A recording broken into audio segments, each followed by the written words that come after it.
Hello అండి, welcome to Jahnavi వంటలు. ఈరోజు మన ఛానల్లో అస్సలు బియ్యం వాడకుండా అచ్చం జొన్నలతో దోశలు ఎలా తయారు చేసుకోవాలో చూపిస్తానండి.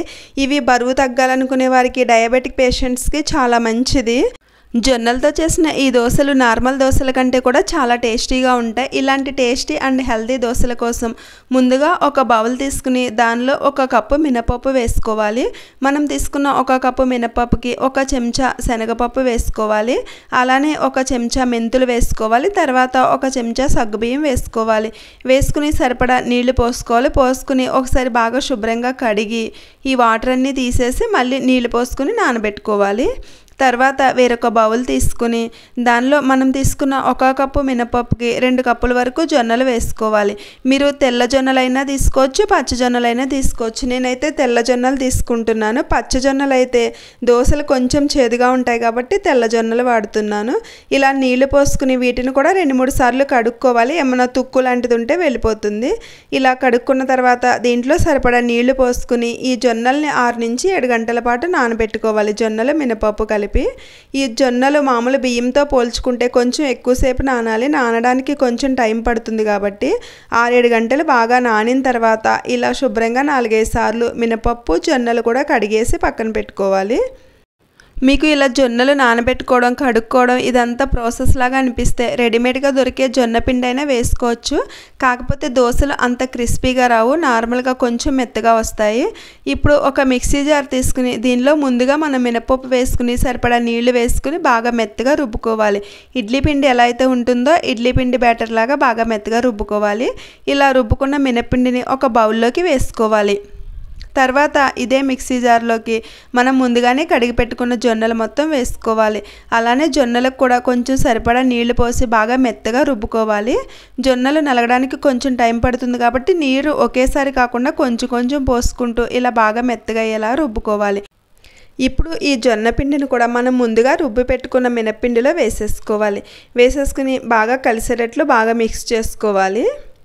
ఇలా బాగా మిక్స్ చేసుకున్న తర్వాత మూత పెట్టుకుని 6-7 గంటలు లేకపోతే ఒక ఓవర్ నైట్ పిండిని బాగా పులియనివ్వాలి. అప్పుడే దోశలు బాగా టేస్టీగా వస్తాయి.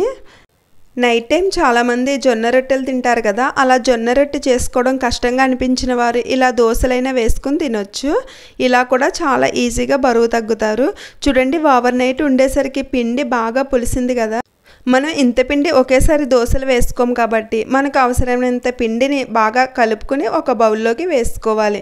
ఇలా బౌల్లోకి మనకి అవసరమైనంత పిండి తీసుకుని దానిలో సరిపడా ఉప్పు వేసుకోవాలి. అలానే కొంచెం పిండి గట్టిగా ఉంది కాబట్టి కొంచెం వాటర్ పోసుకోవాలి. వాటర్ పోసుకుని మనకి దోశ పిండి కన్సిస్టెన్సీ ఎలా ఉంటుందో అలా వచ్చేలాగా బ్యాటర్ ప్రిపేర్ చేసుకోవాలి. ఉప్పు కలిసేటట్లు బాగా మిక్స్ చేసుకుని దోశ పిండి మాదిరిగా చేసుకోవాలి. చేసుకుని స్టవ్ మీద పెనం పెట్టుకుని బాగా హీట్ అవ్వనివ్వాలి. పెనం బాగా హీట్ ఎక్కిన తర్వాత ఈ పిండితో దోశలాగా వేసుకోవాలి. కొంచెం పలచగా ఉండేటట్లు బాగా ఇలా దోశ పెనం మొత్తం స్ప్రెడ్ చేసుకోవాలి. చేసుకున్న తర్వాత మీకు నచ్చితే పైనుంచి ఆయిల్ కానీ నెయ్యి కానీ వేసుకోవాలి. ఒక చెంచా ఆయిల్ వేస్తున్నాను పైనుంచి. ఇది నార్మల్ దోశలాగా మనకు దోశ వేసిన వెంటనే కాలిపోదండి, ఒక 2 నిమిషాలు పడుతుంది. 2 నిమిషాలు అయ్యేసరికి ఒక సైడ్ బాగా ఎర్రగా వేగింది కదా, ఇప్పుడు రెండో సైడ్కి కూడా తిప్పి ఒక 1/2 నిమిషం పాటు ఉంచుకుని తీసేసుకోవాలి. అంతేనండి, చాలా టేస్టీగా ఉండే జొన్న దోశలు రెడీ అయిపోయినాయి. ఇలాగే మీకు అవసరమైనన్ని దోశలు వేసుకోవాలి. మనం రెడీ చేసుకున్న ఈ పిండి 4 నుంచి 5 మంది వరకు ఈజీగా వచ్చేస్తుంది. ఇలా రెడీ చేసుకున్న దోశల్ని మీకు నచ్చిన చట్నీతో సర్వ్ చేసుకోవచ్చు. లేకపోతే ఏదైనా నిలవ పచ్చడి ఉన్నా నిలవ పచ్చడితో అయినా తినొచ్చు. మీరు ఏ కర్రీ చేసుకుంటే ఆ కర్రీతో తిన్నా కానీ చాలా బాగుంటాయి. ఇవి మార్నింగ్ బ్రేక్ఫాస్ట్లకే కాకుండా నైట్ డిన్నర్లో కూడా చాలా బాగుంటాయి. చిన్నపిల్లల నుంచి పెద్దవాళ్ళ వరకు హెల్త్కి అయితే చాలా మంచిది. హెల్త్కి మంచిదే కాకుండా టేస్ట్ కూడా చాలా సూపర్గా ఉంటాయి. అందరూ తప్పకుండా ట్రై చేయండి. ట్రై చేసి మీకు ఎలా వచ్చిందో తప్పకుండా కామెంట్ చేయండి.